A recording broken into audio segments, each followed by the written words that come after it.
Good afternoon, everyone. Welcome to today's SANCOLD YPF webinar, and thank you all for taking the time to join us. I'm your host, Ashley Kutsia, the YPF chairperson at SANCOLD. Before we begin, just a few housekeeping notes. All microphones and cameras have been deactivated to minimize background noise during the presentation. Please feel free to post questions in the chat at any time. We will address them during the question and answer session at the end. But if you prefer to ask your question verbally, you may raise your hand and we will activate your microphone. This will happen at the end of the presentation.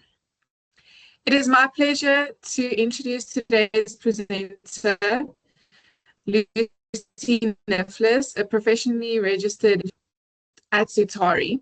Lucy has approximately 10 years of industry experience specializing in dam rehabilitation projects, dam safety evaluations, and the application of best practices in both design and assessment phases.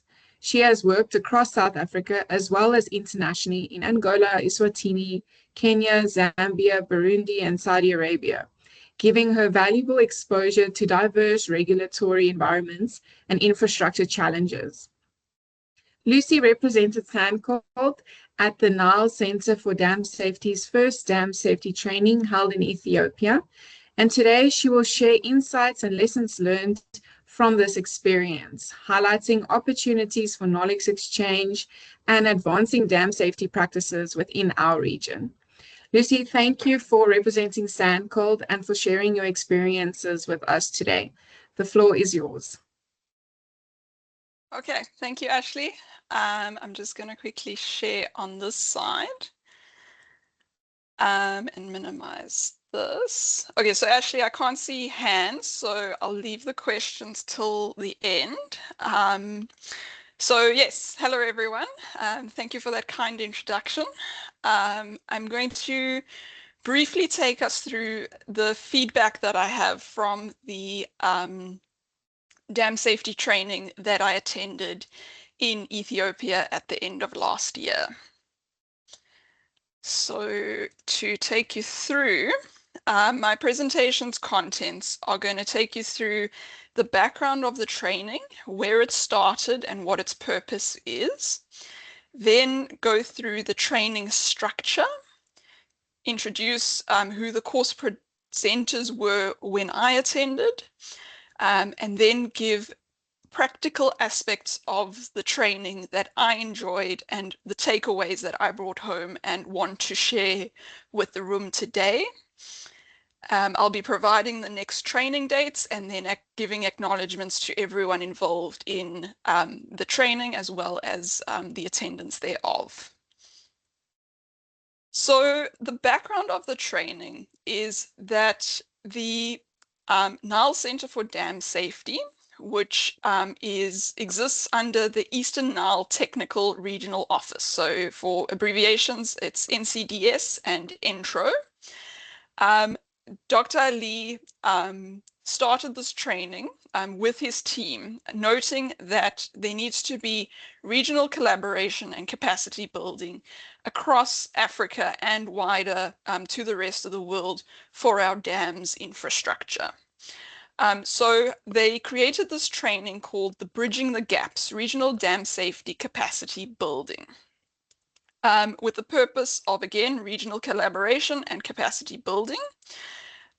They put together 2 pilot training sessions with neighboring countries and the various presenters contributing, and saw that this could be a working model, and then launched it to say, well, let's have the first dam safety training under the Nile Center for Dam Safety. And so far, 13 countries have attended. So the training structure, it's a bit of a study tour, if I can put it that way, in that it starts in Addis Ababa, the capital of Ethiopia, and then it travels to 2 of the dam sites. So the first dam site is an existing dam. It was commissioned in 2016, named Gib 3, and it's to visit existing infrastructure and see the scale of dams and hydropower on the Omo River in Ethiopia. So what you see in this photograph is Gib 3 Dam. It's a 243 meter high RCC dam. So already that's a high RCC dam. And then it is 610 meters long. It has 7 radial gates. So let me just get my laser on. 7 radial gates that are 17 meters high and about 9 meters across. So this isn't small infrastructure by any means. It was quite, you're going to hear me say it a few times in this presentation, the scale is my biggest take home. The spillways can have a discharge capacity of 10,600 cubic meters a second when all the radial gates are open. And then this dam has a volume of concrete in it that is 6.1 million cubes of volume. That's basically a dam of concrete. Like there are dams that are 6.1 million meters cubed in capacity or in storage. And then it has a 1,870 megawatt installed hydropower plant on the downstream left abutment. Then just further to that, for our mechanical colleagues, these are some of the stop logs that were present on the dam wall for the radial gates. And then a 50-ton mobile crane on the crest. That is certainly the biggest mobile crane I've seen to date. So my takeaway from Gib 3 was it's quite a new dam, 2016, and it has a large scale of infrastructure. Then the training proceeded. We traveled from Gib 3 to Koisha Dam and hydropower site. This is an ongoing construction site. So training sessions were held in the client's boardroom in the site camp. And each evening, a bus was arranged for the 20 attendees to get on the bus and travel to site. It's about 6 kilometers down the road to see the construction work taking place and the QC busy happening. Also, it was happening at night. They work day shift and night shift. We would go to site in the night shift because temperatures are cooler and it was far more pleasant to be out then. So then also we visited the welding yard and the lab or the site lab. But I'll touch on each of these things in the following slides. So the course presenters, I'll go through the list now.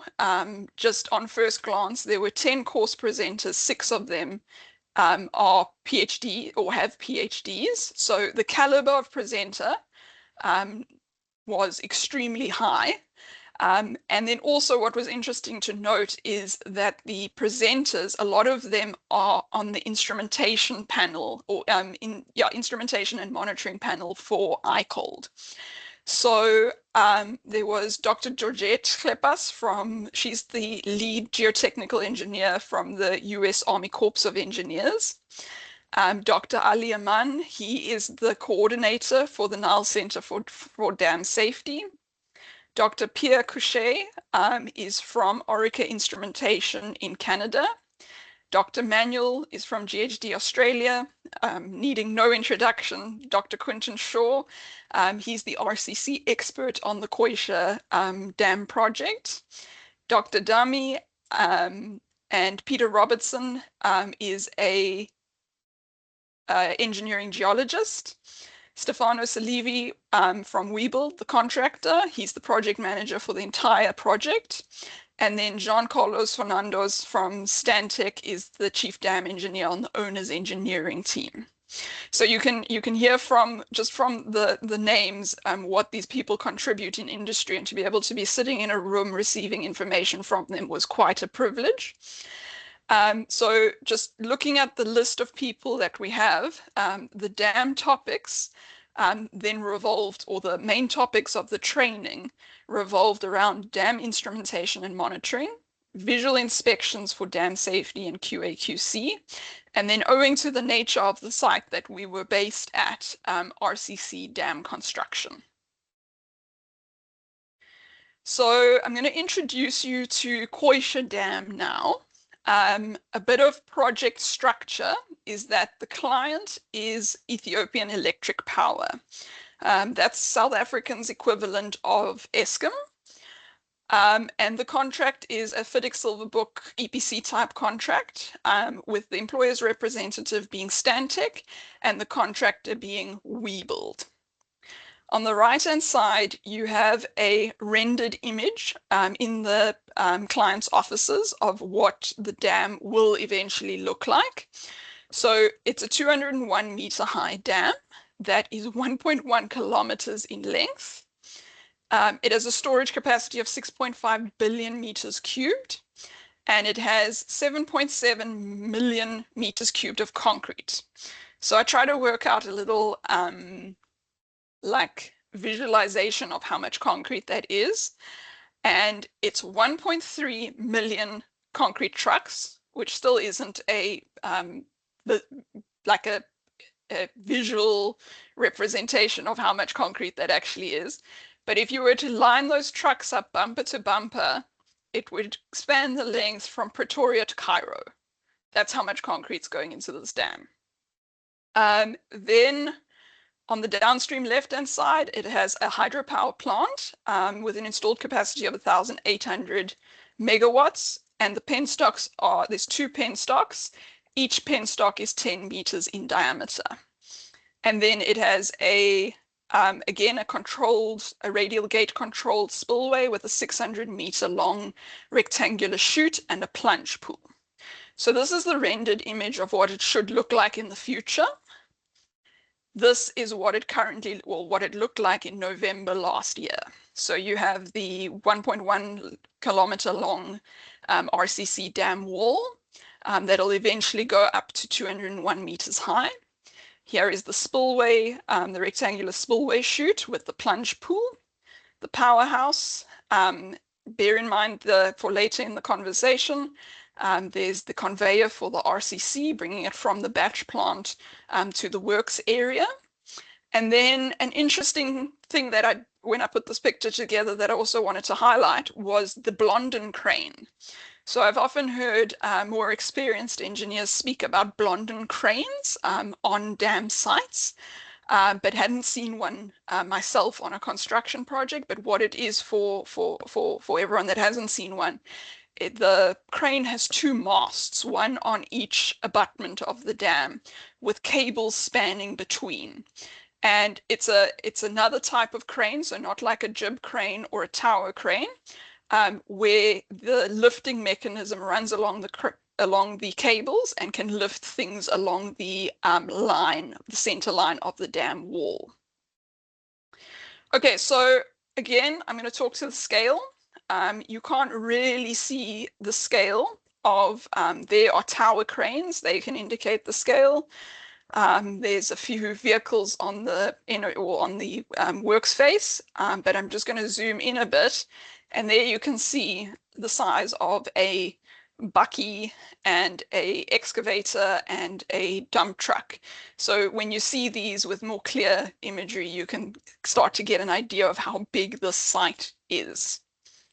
Another thing I want to point out while we're here is this little, I'm going to call it like an afdaki, but it's you'll see where it comes in and how it moves around the site for the RCC placement. And then also here's an example of the Blondin cranes coming down, or the Blondin crane lifting mechanism coming down from the cables that span overhead and lifting up that thing to move it to where it needs to go. Okay, then just zooming in on the spillway a little bit. This spillway has a capacity of 13,100 cubic meters a second. That's about 5 Olympic-sized swimming pools per second passing through that spillway if it operates at that flood magnitude. It's a 600-meter long rectangular chute with a plunge pool. Again, scale, there are some vehicles down there. There's some trucks over here. But when you work out the volume of excavation that's coming out of the spillway and plunge pool, it's the equivalent of 4 Cape Town stadiums. That's a significant amount of volume of material that's coming, of earth that's being moved. Okay, then on the conveyor belts. So the conveyor belt spans for 1.2 kilometers from the batching plant. It brings RCC along the right-hand downstream side of the dam and places it where the teams are working. It runs at a speed of 4 meters a second and can convey 480 cubic meters of RCC per hour. So I've included some videos. Now I need to... I've included some videos. I'm going to narrate a little bit, but just what I'm trying to show in these videos is just the scale and the pace that this project worked at. Also, you'll note, please listen to the sounds in the background. You'll hear a lot of plant moving. What happens when the batching plant starts releasing concrete onto the conveyor? An alarm sounds on site. And that alarm is to tell everyone on site there's RCC on its way. You've got 40 minutes to place it. That's the specification. And you can visibly see how the pace of the site speeds up when RCC activities are taking place. So also just to note, there is that little device again from the Blondin crane. So they put it into position, and then this is the conveyor belt coming in. And then this, I don't know what to call it, but machine moves between the 2 trucks. So they fill one truck, the next truck's already waiting for them to fill up. And the purpose of the this little device is to stop segregation of the RCC happening when it falls from a height.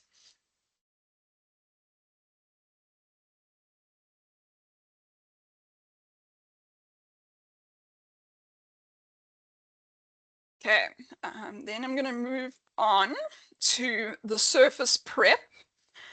So this was a cold joint, surface prep before the RCC placement. So this was a cold joint. There's different types of joints in RCC. Some are warm joints, some are hot joints. It depends on how much time has passed since the previous layer has been placed. So in this instance, it was a cold joint, so they have to spray all the latency off of the top of the concrete that has been placed, the existing layer. And then they go over that layer with it's almost like a big broom on this piece of plant. And they, like a street sweeping machine, they pick up any material, loose material, clean the surface, and then this truck over here is like an industrial size vacuum cleaner. And I actually need one of these for my home, but it's, all jokes aside, it sucks up any of the water puddles or anything like that that the teams are cleaning before the placement happens. So just also look in the background of this photo, they're busy cleaning. These dozers had just arrived, and these trucks are bringing the bonding, like a mixture that I'll explain more, but connects the 2 layers between the existing and the new RCC placement. But they are standing ready to go when these guys stop cleaning and the RCC trucks start arriving. The next step starts happening. So here I'm going to show you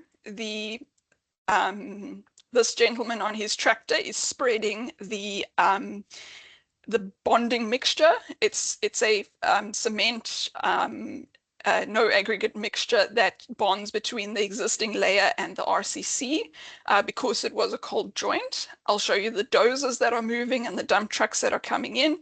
And then at the top of this photo, it's unrelated to the RCC, but you'll see work happening up there. And what that is the different phases of work, or the stages of work happening, so that in the rock gallery on the right abutment of the dam, so that when the RCC starts coming up, the different layers are placed. When they get to this level, the rock gallery is ready. So there's different teams working in different areas.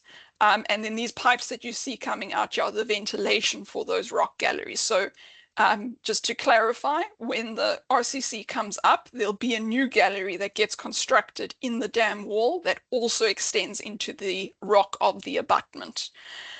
Let's play this video. So watch this gentleman. He's guiding the trucks in. You see he's got like a little lightsaber. He's calling the truck, guiding it. The dozer moves out of the way. It's like a synchronized dance. And then this is spreading so that the RCC can come this way. Okay. And then here is the more placement. There's a gentleman walking around, or not walking around, he's running around with a little torch or a light.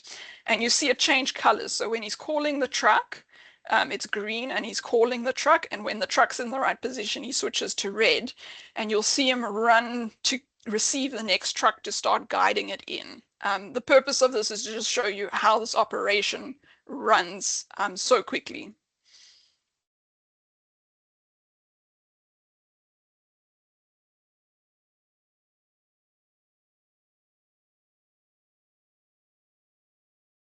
So there he's calling the truck in.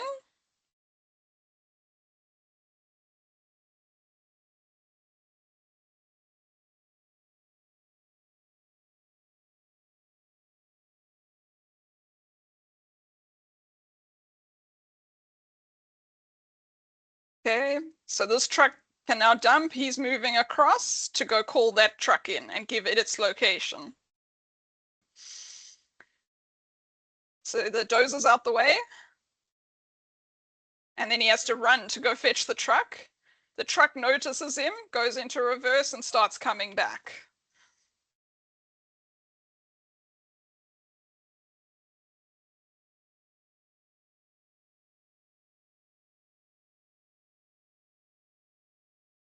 Okay. Okay, so before the compaction takes place, there are certain tests that need to happen on the RCC as it arrives. Certain batches do get a temperature probe placed into it, and on the spot temperature reading is taken to make sure that the RCC is arriving within the specified temperature after it's been on its kilometer journey from the batch plant. Then compaction takes place and the nuclear density meter gets brought up to test the density of the layers. Also, what you'll notice in the background over here is the surveyor's setup. So they're checking that the levels are meeting specification. Also, what was interesting to note was the dozers that we saw in the previous video. They have lasers on them so that they can monitor the depth of the RCC layer as they're dosing the material to the different areas that they're working in. And then over here in this video, I'm going to show you the compaction. So there's smooth drum rollers going up and down. And then also this piece of plant arrives with, it's got 4 prongs on it, similar to poker vibrators, but all together. And they use that against the formwork where the smooth drum rollers can't get close enough to the formwork to form the compaction that is required.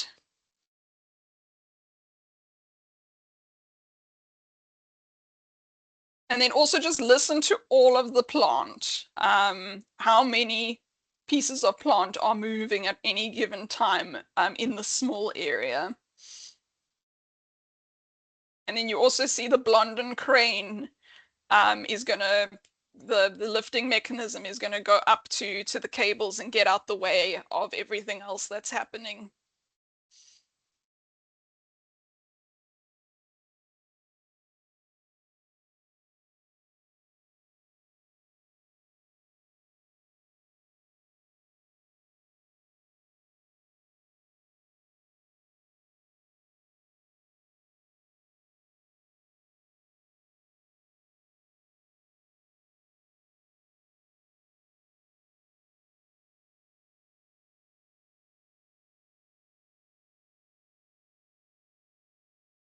You can see the cables overhead for the Blondin crane. Okay, then cutting the joints. In the placed RCC that's been compacted, again, you'll see the surveyors at the top of the works area, and this piece of plant cutting its wedge into the placed RCC. Then these gentlemen put a piece of plastic into the joint, and then a roller compactor goes over it one more time, and this is what the installed joint or cut joint looks like.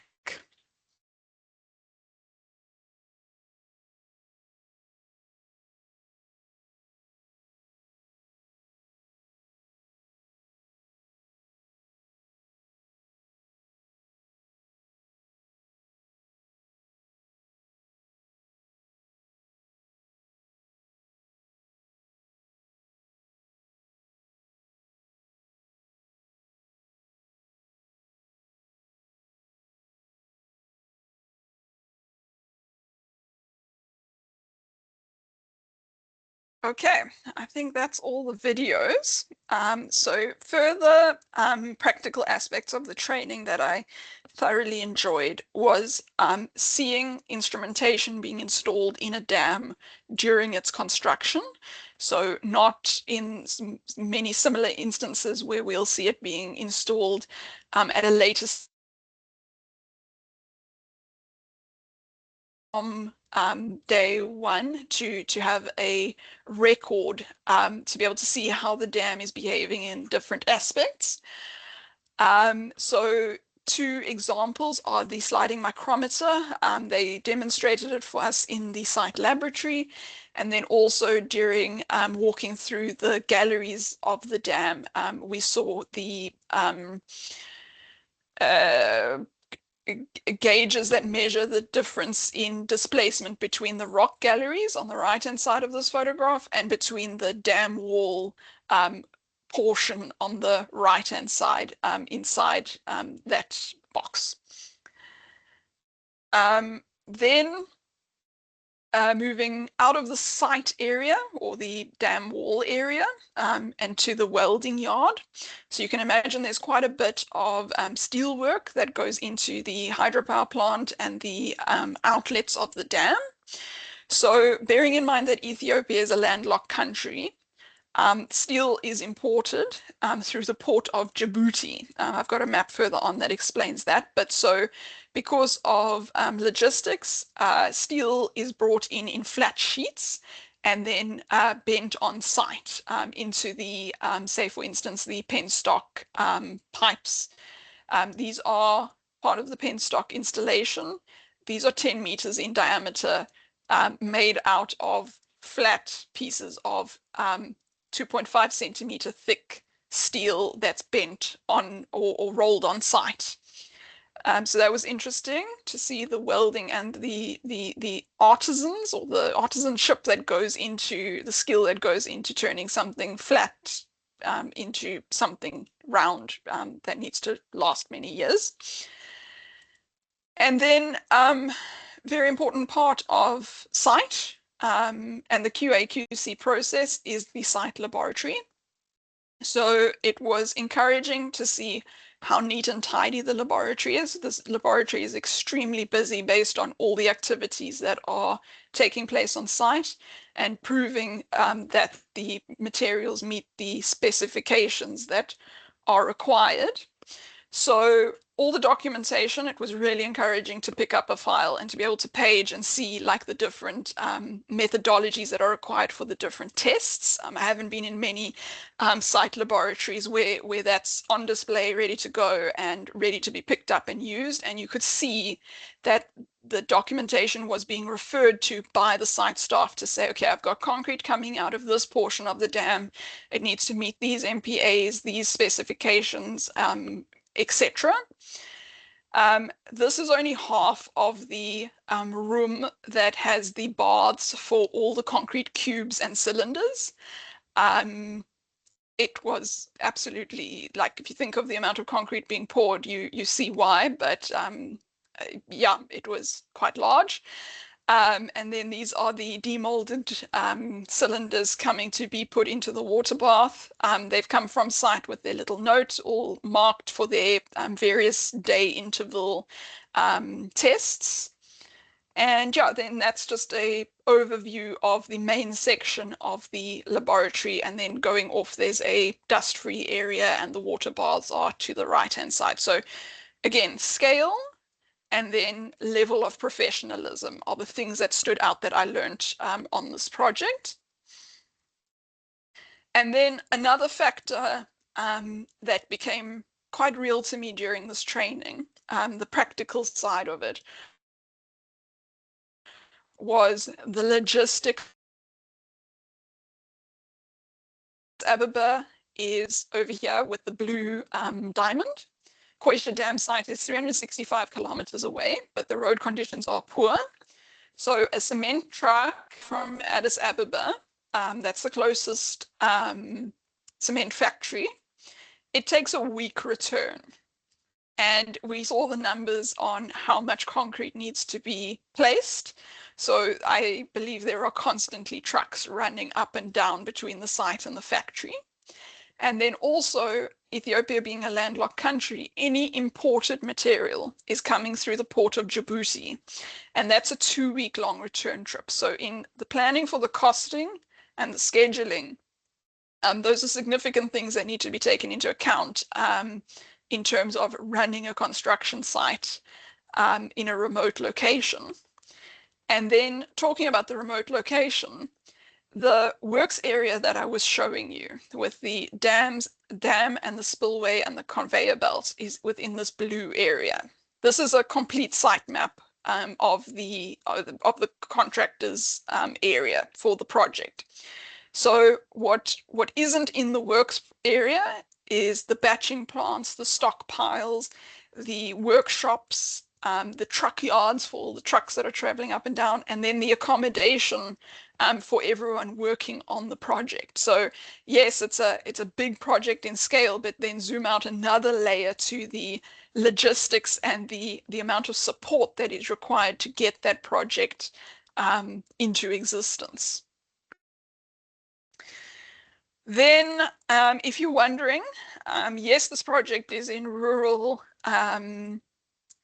Ethiopia, but the site facilities where the training was held is top class. It's the employers, so Ethiopian Electric Power. It's their site camp, built by the contractor, lived in by the people working on the project right now, and then these buildings will become the accommodation of the operators and the team that works on the hydropower plant operations and maintenance team for the dam and hydropower plant in the future.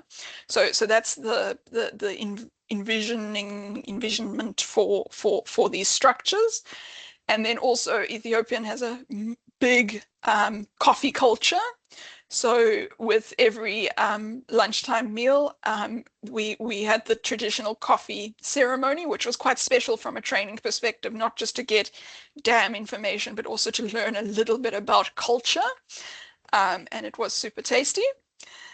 So if that's been enough talking about the training and what I learned, if you're interested, there's a similar training in March, similar schedule or program as to what I experienced or visited.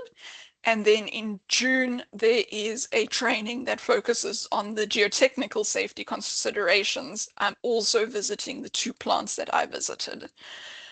So if you are interested, the contact person is Dr. Ali Aman from the Nile Center for Dam Safety. He's the coordinator. Please get in contact with him directly so he can share further information. Then lastly, just an acknowledgement and thank you to Ethiopian Electric Power for hosting or for providing the facilities to have this training. The Nile Center for Dam Safety and ENTRO, especially Dr. Ali Aman and the Nile Center for Dam Safety team that put it together. May this training go far. all of the presenters. I believe that they do this on a volunteer basis. So thank you for your time and for sharing your expertise. And then Stantec and WeBuild for allowing us access to the site and for answering many, many questions. SANCOLD for the opportunity to represent and to attend. And then Zutari for the time to go out and do this training. Thank you. Does anyone have any questions? Thank you so much, Lucy. Wow, that was very good. And it's so encouraging to see that such a large scale project is not being wasted and actually being used as a training opportunity, and that's really encouraging. And I think that's the main takeaway for me, is that other people should really think about using big dam projects that are ongoing as training experience for others. So yes, and thank you so much for coming to share your experience with us. I think we sent the right person, because that was really informative and a really nice presentation. Thank We'll you. open the floor for some questions. You can raise your hand, you can ask Lucy anything. We still have some time.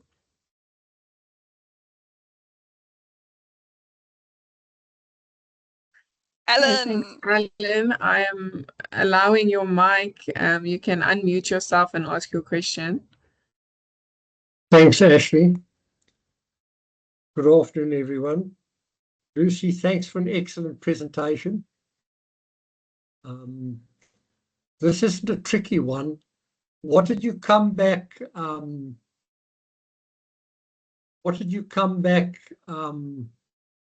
the visit with respect to instrumentation that you learned, or that you think we don't know? Because we've got quite a few instrumentation experts like Louis Huttung and others in South Africa.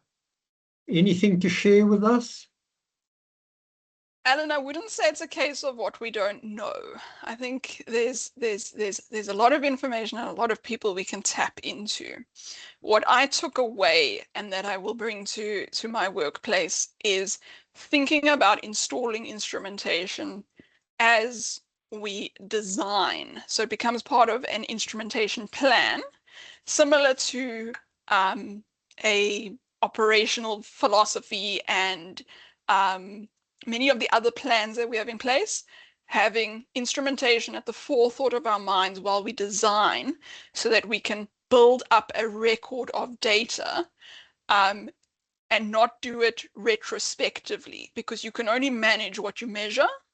And if we don't have those records, we don't know what happened before.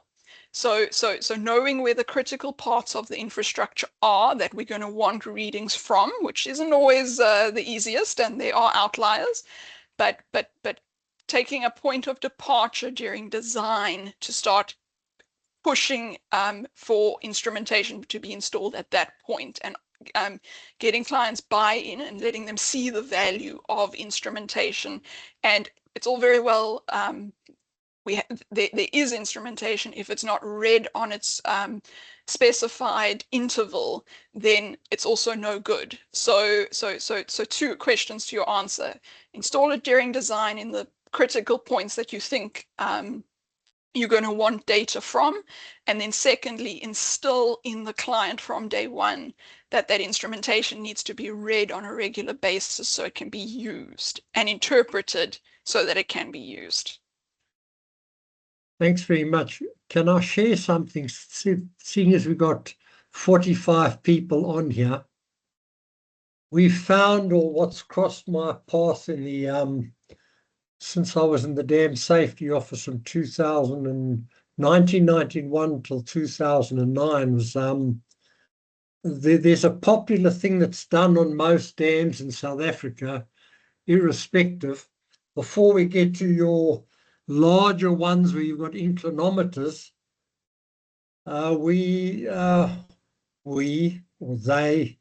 they plonk benchmarks on dams or on concrete dams, very accurate beacons. They don't reference them on the left and right bank, of course, so you only have things on the dam that's moving. so they're not really referenced well to your left and right abutments.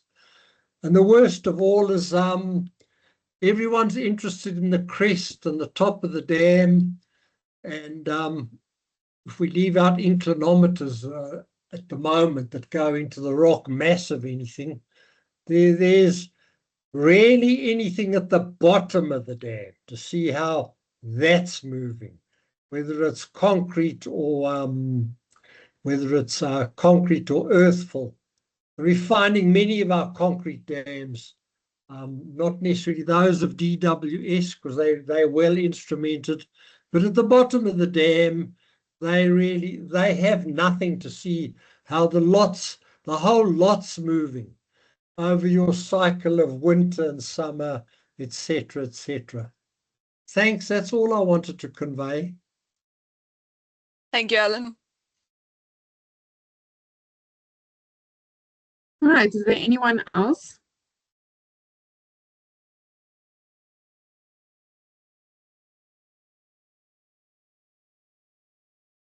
It seems quiet. Lucy, I'd like to know, did they perhaps have a gauging weir downstream of the dam that they planned on building, or anything in terms of measuring the releases? There's a hydropower plant, so I'm sure in the canal they've got something, but just interested. So I don't know, but I would expect it. So I'm not confirming. But what's downstream, so this is on the Omo River. This is the fourth dam and hydropower plant. And what lies downstream is one of the big lakes in the next country. So there's quite an important governance, or quite a big governance impact that could be here. So I see Dr. Aliaman is on the call. Ashley, could you potentially unmute him, and maybe Dr. Ali, do you know whether there's a gauging weir downstream of?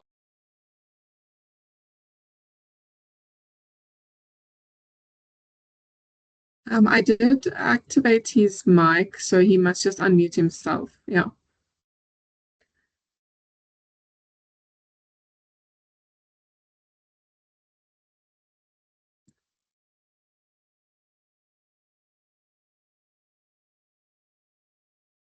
Yeah, we're not hearing anything, but Okay.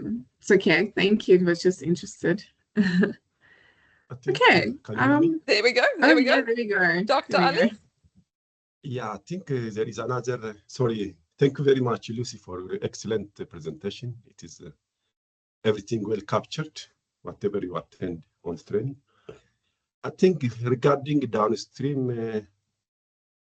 where you said there is another dam in downstream of this part. I think at a distance, I don't know exactly the distance now.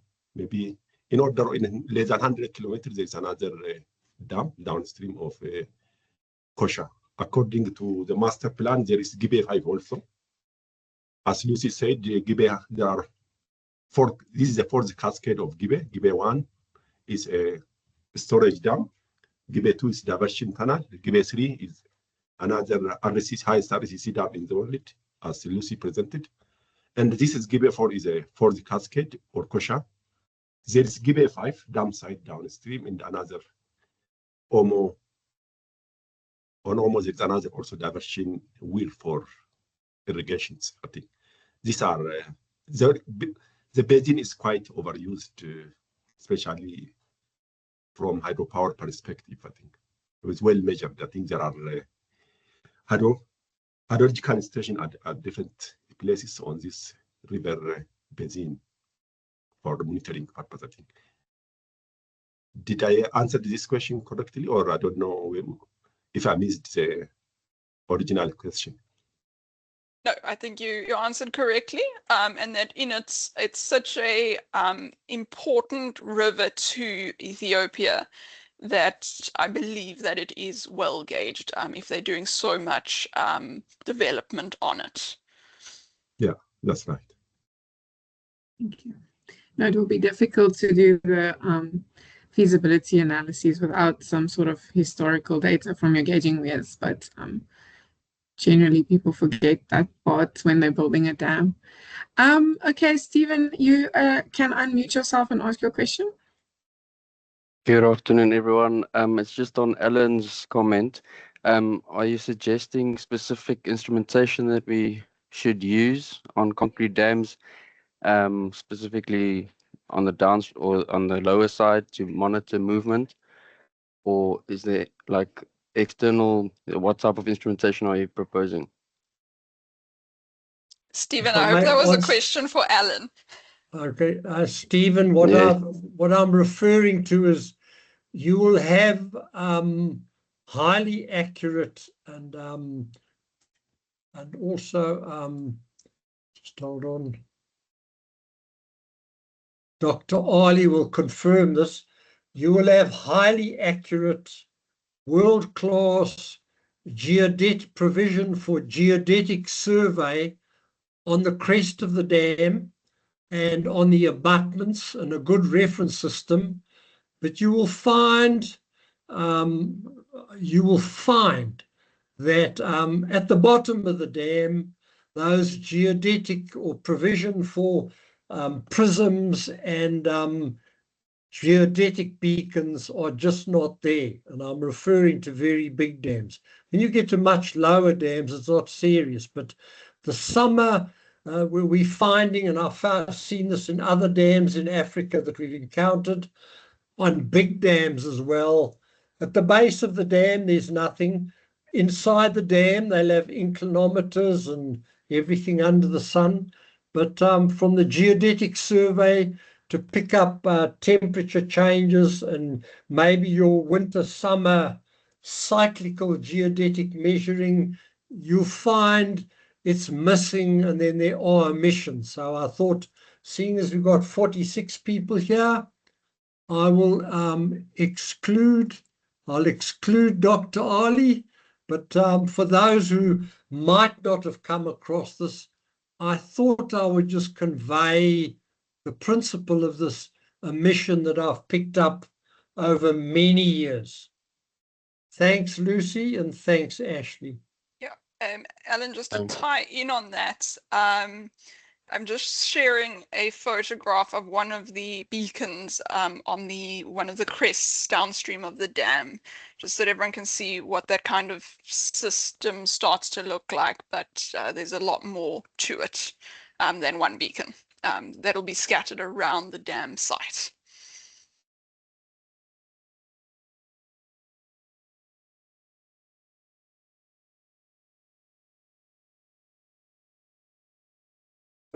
It's loading, Lucy.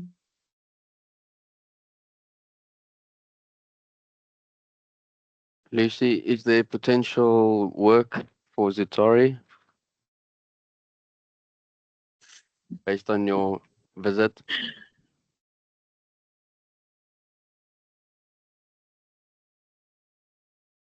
We're unable to see your beacon yet, Lucy. I think her video is also paused a little. I'm not sure if she's having connection problems. But if her laptop died, she did say she had a problem with her battery. We'll give it a few more seconds. Sorry, Benjamin, I do see your hand. Hopefully we'll be able to ask your question. Okay, we have lost Lucy right now. Benjamin, perhaps you can ask your question and we will get it through to you. Or maybe Alan can answer it. Sure, I was just wondering with the high ambient temperatures in the region, if Lucy was able to see any methods they used to cool down the concrete and how effective those were.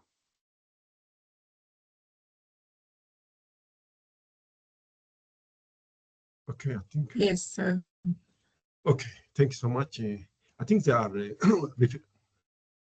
refrigerators for all RCC emplacement at different places, especially to get RCC in recommended temperature. There are temperature controls in all placements, I think, especially for aggregate as well as for general RCC.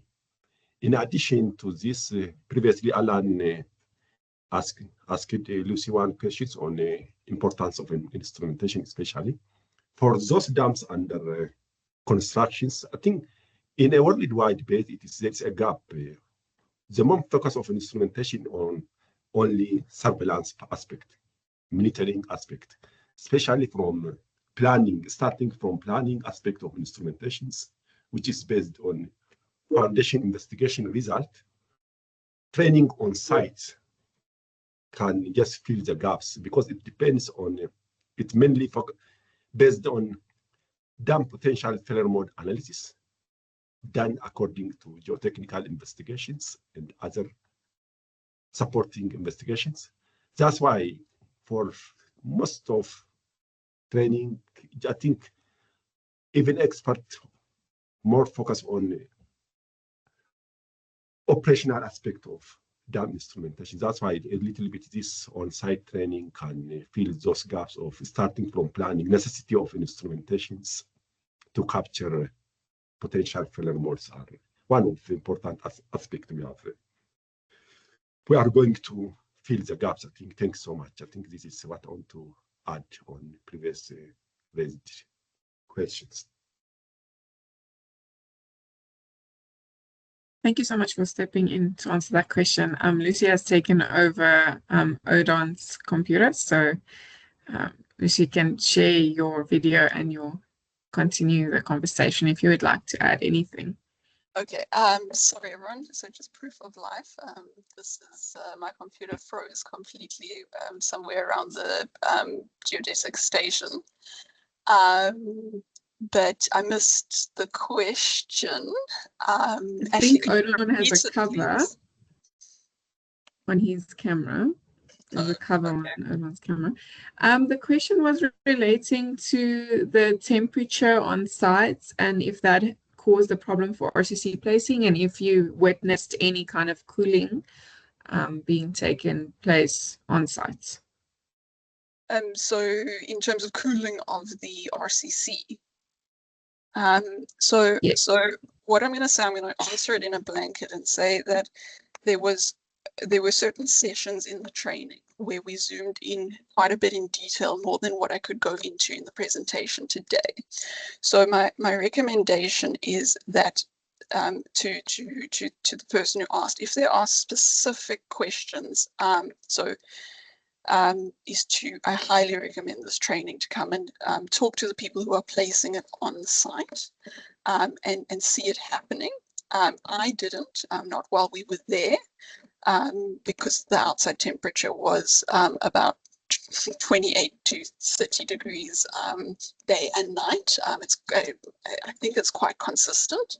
So it was summer months or getting into summer months. But so no, to answer the question, I didn't see any cooling from batch plant to placement. There were no challenges. What was arriving was to spec, but that doesn't mean that they aren't, and we've all worked on construction projects where these things do happen, and it may be worth, really may be worth attending this training to come and ask the people who are placing it on the ground, like more specific in detail questions relating to that sort of thing.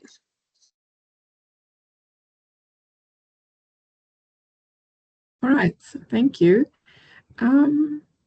There are no further hands, and I think all the questions in the chat have been addressed. A couple of people saying thank you. Oh, sorry, there is one more question in the chat asking where can one start with a dam safety management plan for an old dam? Not sure if that's part of the scope, but since you did go to one dam that's about 10 years old, maybe you can just give a starting point. Quite a loaded question with a lot of needs a lot of run up to it. Also for what size of dam, how old is the dam, etc. So where can one start with a dam safety management plan for an old dam? I'd say condition assessment. So getting the right people involved with the right skills and doing a condition assessment to then start working from square one as to, well, what condition is it in? That's what I'm going to say. There's a lot more to say, but I'd say get the right people to the right place and move from there. The right people with the right experience to the right place. Thank you. Okay, I'm going to close the question and answer session there. Just a few last words from my side. Thank you so much, Lucy, for a very insightful presentation and for representing SANCOLD and for sharing the dates of the future training. If anyone is interested, please do contact the email address that Lucy provided. If you did not catch it, just let me know and I will get it for you. Then I would just like to say that if you do not form part of the SANCOLD membership, you are able to join by going to our website and clicking on the Become a Member. There are some really nice, especially in terms of CPD points, that you can get for being part of a member because it's a voluntary association. It's one of the more affordable associations, and it will help you in your EXA building up your points. And then if you want to follow us on LinkedIn and find out when we will be having more webinars or any other events, you can do that. And there we update on a regular basis. You'll also get a member email if you are a member. So that's the end of today's session. Thank you so much to everyone who came and made the time. We'll see you at the next one.